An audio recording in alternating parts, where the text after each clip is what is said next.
Steve Jewin, MMA Mania. Steve Jewin, MMA Mania. Ill Will Brooks, how are you doing today? I'm good, man. How are you? I'm good. Hey, it's good to talk to you. Thanks for taking the time. And first I want to say, you were probably the most animated fighter I saw at Bellator 138. Even though you weren't on the card, you were jumping around, you were screaming, hooting, and hollering. You seemed to be having a blast at that show. Yeah, man, I was having a good time. I always have a good time, man. I think anything I do in life, I try to bring a positive energy to it, and that was just me enjoying myself. I think it was a good card, and just the atmosphere there, and the fans that was there, and you know, there was a lot of good fights, so I was just really excited and having a good time, you know, hanging out with some friends of mine that was there, and it was good, man. I had a blast. Yeah, in particular, I noticed you were really, really loud when Daniel Strauss was fighting. I think you were louder than anybody that was in his corner. That's my homie, man. That's my teammate, and I want the best for him, and, you know, we were out there, and he was competing, and, you know, I wanted him to win. I wanted him to get back to this title fight that he's got coming up, you know, and, you know, I was just trying to coach him up and do my part. Just didn't realize how loud I was, but, you know, whatever, man. I would just get jacked up with my teammates fighting. Oh, no, it's okay. I think you were pretty loud the whole night long, so it wasn't just the Strauss fight, but I definitely noticed it there. So you've got to be tickled pink that he's got a title shot on this same card you're making a title defense. Yeah, man, I'm super excited for it, man. I think this is a good opportunity. I think when you have teammates on the same card who are competing for pretty much the same thing, you know, I'm defending my title, and he's trying to get his title back. And, you know, it's just an exciting thing. You get that positive energy, and we're both feeding off of each other, and we're able to keep each other on in a really positive place throughout the training camp, you know, and I'm really excited to be there and be able to compete with him. It's going to be a return to that venue. You're coming back to the venue where you saw him win the title shot. So how's it feel to be coming back to St. Louis to defend the belt? It's exciting, man. You know, I think I would have really liked if we were able to go to Chicago, but you know, it's close to Illinois, or it's close to Chicago, close to my family, about 4 hours away, so they'll be able to drive out and come to the fight. So it's a really exciting thing, you know. And the fans in St. Louis really had a blast, you know, and they're really exciting, and it's going to be cool to be able to compete in front of all of them. Yeah, it seems to be almost a resurgence of Strikeforce, if you will, with Scott Coker at the helm now in Bellator, and they used to run a lot of big Strikeforce shows in that same venue. Oh, yeah, I remember a lot of people were saying that, and I think that's why the fans are so fired up to have, I guess, Bellator / Strikeforce back, and, you know, have Scott Coker back, and it was really exciting for them, and it's really exciting. I can't wait to fight in front of those fans. Now, how do you rate Marcin Held? We know he's a dangerous submission specialist. He's improving in his stand-up, but what do you think of him as an opponent overall? Yeah, I think he's a very talented guy as far as jiu-jitsu goes, and, you know, the leg locks and knee bars, but overall I don't see him being a real threat to me, in any other aspect.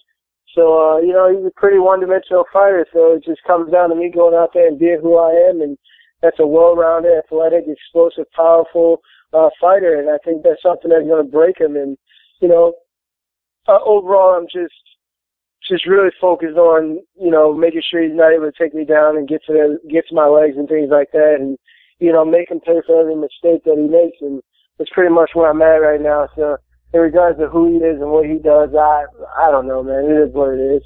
Are you going to be surprised if he dives for your legs right as the bell sounds and the fight starts?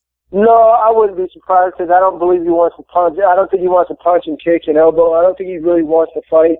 From the videos that I've seen, he's not a fighter, man. He's a jiu-jitsu guy. He's a grappler, you know, and I personally, from what I've seen a guy that would rather be going and competing in Naga tournaments if they paid money, you know. That's what I think he is. He's a Naga gi, no gi grappler, and unfortunately they don't pay money. So, you know, he is what he is, and that's just, if he dove for my leg, I wouldn't be surprised. I think it'd be the best thing he could do. Well, the one thing I think is most surprising, if it does happen, is if he stays into the later rounds, which for you is no problem. You've been to at least the fourth round in your last 3 fights. Yeah, no, man. I know a lot of people, like a lot of their fans, like the finishes and all these different things, but at the same time, I like to go out there and look for the finishes, but you also have to be prepared for every aspect of mixed martial arts, and that goes all the way down to competing in 5-round fights and 3-round fights and 4. Being able to go and go and go and go. That's something that you have to be ready to do, not just be ready for a guy that has good grappling or good jiu-jitsu or good this or good that. You just flat out have to be good in every single aspect, and that's controlling the tempo, controlling the round, being able to go through every single round. And I don't think he'll be able to last. From everything I've seen, his gas tank isn't that good. And after my last fight, the pressure that I applied to Dave Jensen and the shots that I hit him with, anybody else other than Dave Jensen, I put down. That guy is just something different, man. He's just extremely tough. And, I just don't think Marcin is going to be able to handle what I put out. Well, I noticed you had some very respectful words for Jansen for his toughness, for going the distance with you. Do you think we're going to see him work his way back up to facing you again? I'm not sure, man. I don't know exactly what he's doing with his career. I don't know where he's at mentally. I think he's another guy that's been around for a long time. He's been fighting all over the place, and he's got a lot of fights. And, I don't know what he's going to do in regards to his career and trying to get back to me in the title fight. Whatever he decides to do, that's what he decides to do. And I just keep it moving, man. I do what I got to do. Well, I know there's one guy who very much wants to have another fight with you, and that's Michael Chandler. You seem to have a few words for him in St. Louis, but he's got a few words for you as well, so I wonder what your thoughts are on him right now. My thoughts are on Michael Chandler. I beat that guy twice, and every time you can see there's a clear progression. The first time was a close fight. The second fight was clear. It was clear as day, decisive. I finished him. Before finishing him, I made him look bad. I made him look amateurish. He couldn't even take me down. He didn't land any strikes, really. And, and it's only going to get worse. I know who he is. I know what he's capable of. And it's too late for him. He can't. The things that he would have to do in order to catch up with me, he doesn't have the time for it. He doesn't have the skills for it. And I don't think he has the mentality to do these things. And the time that he spends trying to get better, to catch up with me, that time I'm spending getting better. So he'll never be able to catch up with me.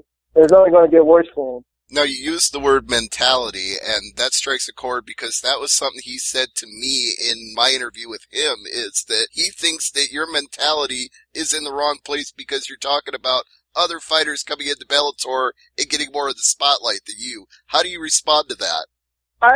It is what it is, man. It does not change the fact that I'm on a 7-fight win streak. I'm 2-0 against Chandler. It doesn't change anything. It's the same thing.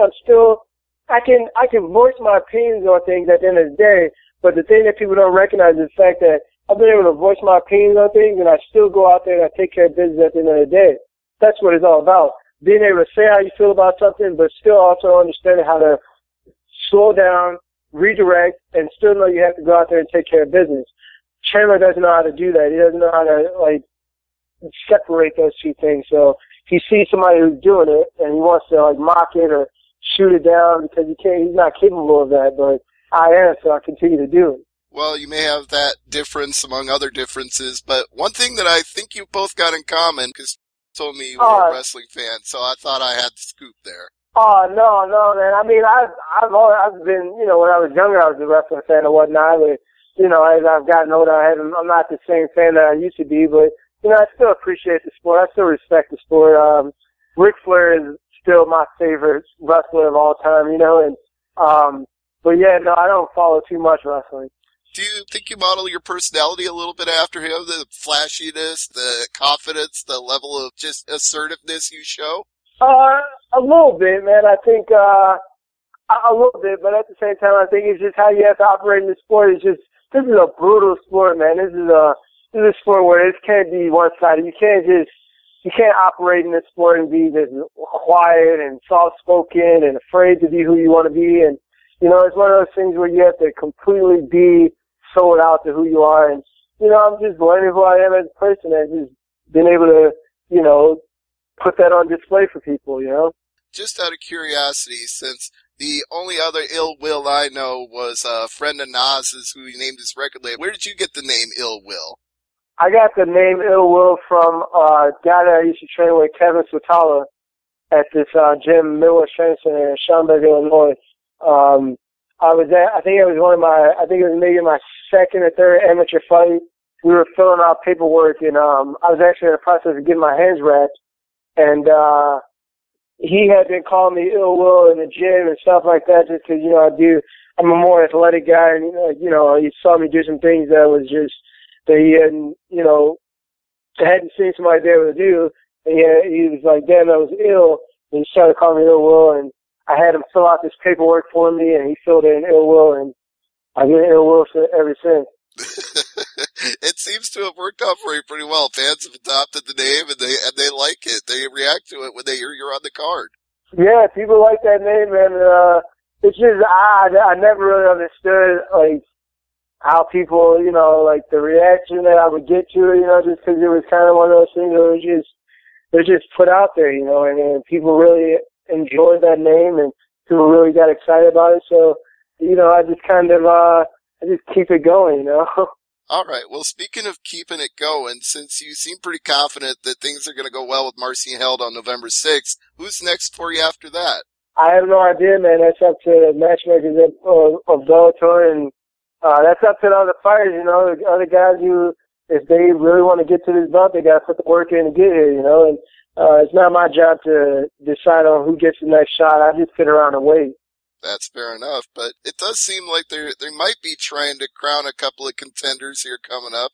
Yeah, it is. There's a number of guys that I think they're trying to put in position to give them opportunities to, you know, prove themselves. But at the same time, again, I beat Chandler twice. I'm not too concerned about fighting him again. I'll beat him again. And I'll just continue to keep that going. If that's something that he wants me to do, to continue to beat him up in his career, and I'll continue to do that. That's fine with me. But, you know, there's plenty of other names that they've got in mind, I'm sure. So, you know, again, I'm just sitting around waiting. Well, do you think you might run into Patricky Freire on November 6th since his brother's going to be fighting your friend Daniel Strauss? I think I will. I'm sure I will. But, you know, it's always the same thing with those guys. They talk all this trash, but every time they see me in person and see me, they've been in my presence, it's always been the same reaction. Neither of them say anything when they see me in person. They're always looking down at the ground. And, you know, and me and King Mo laugh about it all the time. He's the funniest dude about it because I don't say much, but he'll crack jokes and be funny about it and point it out. I'm like, why do you always look down at the ground when they see you all blind? He's funny about it, but I don't know. I don't pay attention to those guys. Summation, any other thoughts that you've got about Marcin held and this big fight on November 6th, this title defense you're going to make at the Scott Trade Center in St. Louis? No, man, I just want that dude to be prepared. You know, I don't want him coming in there believing that he's just going to come in there and leg lock me. I hope he's been training to be an all-around fighter, you know, and if he hasn't been, then he's in a lot of trouble.